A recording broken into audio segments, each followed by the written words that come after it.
It's the age-old question that you hear time and time again when it comes to working in real estate. Should I buy or should I rent? I've been renting for a long time and I'm perfectly happy where I'm at. Why would I buy? If you're thinking about buying a home or staying as a renter in Dayton in 2025, this video is for you. I'm going to go over some of the questions that people ask all the time, such as, isn't it going to cost more to buy a home? Don't I have to have a lot of money to put down to buy that home? And why would I buy something when everything is taken care of for me where I'm renting right now? So stay tuned, make sure you like and subscribe to follow these videos. And I love selling real estate in Dayton, Ohio, and I love helping those renters become homeowners.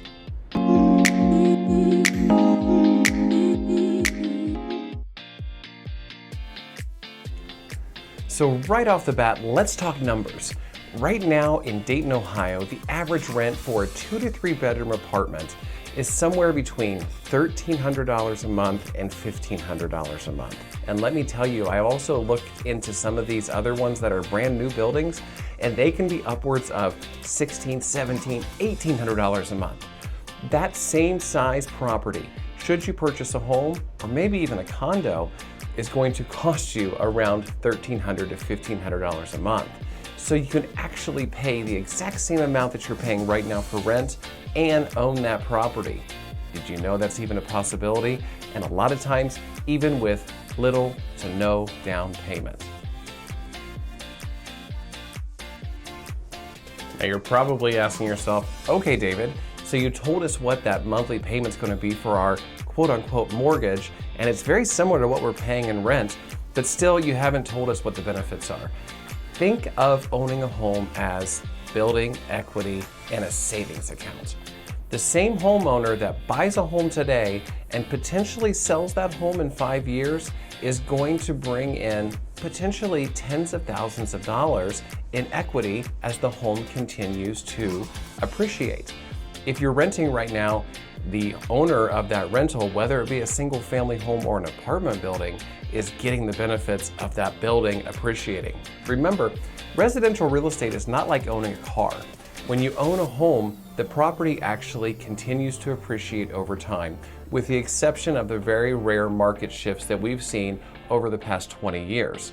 But for the average homeowner who stays in their home for a minimum of 3 to 5 years, they see that appreciation go up exponentially. So it's just like having a savings account. If you stay in that rental that you're in right now, after 5 years when you move out, do you think your landlord is going to cut you a check for $5,000, $10,000, $15,000, $20,000? Probably not. So let's think of it that way. Build wealth, build equity, build your future. Now let's not forget tax deductions. This is why they call owning a home the American dream. When you own a property, the interest part of your monthly mortgage payment that we just talked about is actually tax deductible at the end of the year. So are your property taxes, and in some cases, certain home improvements. So as you look to build your equity throughout the years, and you go to talk to your tax advisor when January rolls around and you file your taxes, now you have a form from the government and the IRS that you have that shows how much interest you've paid on that property for the entire year. You give that to your accountant, you calculate that into your tax return, and it's deducted. So now your tax return at the end of the year is exponentially larger than it would have been if you're a renter. So if you're a renter, you don't get those benefits. Now this one I think is really important, and it's all about personal freedom. When you live in a property that you're renting, I bet somewhere in that lease that you've signed, it says that if you paint anything, it has to be a neutral color, and if it's not, you have to paint it a neutral color before you leave. And you have to put down a deposit if you want to have a pet. You can't make any changes to the property that are structural in nature, and you can't make any updates.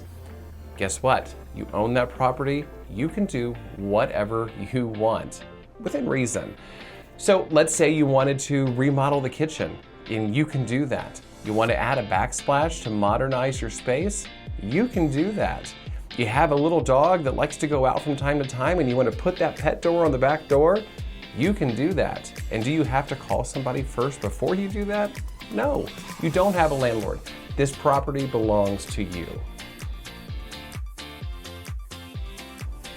Now, the scariest thing for a lot of people that are renting and are considering purchasing a home and becoming homeowners, and they think it's just a pipe dream because they hear, oh, you have to have 20% down. You have to have all this saved up to be able to purchase a home. And that is not true. Now, there are benefits to having 20% down, and we can go into that in another video. But if you're a first-time home buyer, you may actually qualify for an FHA loan. FHA loans have a minimum down payment of 3.5%. And here in Ohio, we have the OFA loan program, which offers grants, sometimes up to 2.5%. So think about it. You get a grant for 2.5%, your minimum down payment is 3.5%. Now you're only coming up with 1%. So in the certain example, let's say you're purchasing a $200,000 property. Now you only have to come up with $2,000 to get into that home. That makes homeownership a lot closer than you may think.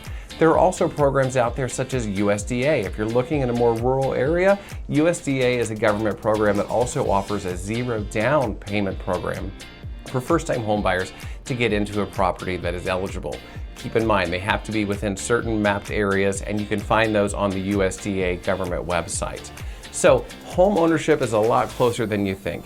Now you may also think, well, David, there are fees associated with those loans. There are closing costs involved. Let me tell you, as a licensed and experienced and longtime buyer's agent, a lot of times when you come in and you have your down payment ready, maybe you're using a down payment assistance program. A lot of times we can negotiate with that seller of the property to cover a lot, if not all, of your closing costs as part of the transaction. I have buyers all the time that get into a property and actually will get a check back when they close. So the options are there, and I'm always happy to talk about them with you. So what makes sense in 2025 when it comes to buying or renting? Obviously, if you've watched this entire video from start to finish, I think you'll agree that buying in this market makes the most sense. The longer you wait, the more expensive that home is potentially going to be, and you're not going to be saving up that equity in the long run and benefiting from all those tax deductions. So waiting could cost you thousands. If you think about getting into a home in today's market, or maybe you think it's just a dream, or maybe it truly is a 2 to 5 year plan, let's talk. Let's set up a roadmap to get you into a property so you can live what we call the American dream, build wealth through real estate. Once again, I have to remind you, be sure to like, comment, subscribe, share my channel with your friends. Share my channel with those people that you talk to when you're out to dinner with your friends that are also talking about maybe wanting to purchase a home. Maybe they want to get out of that rent cycle.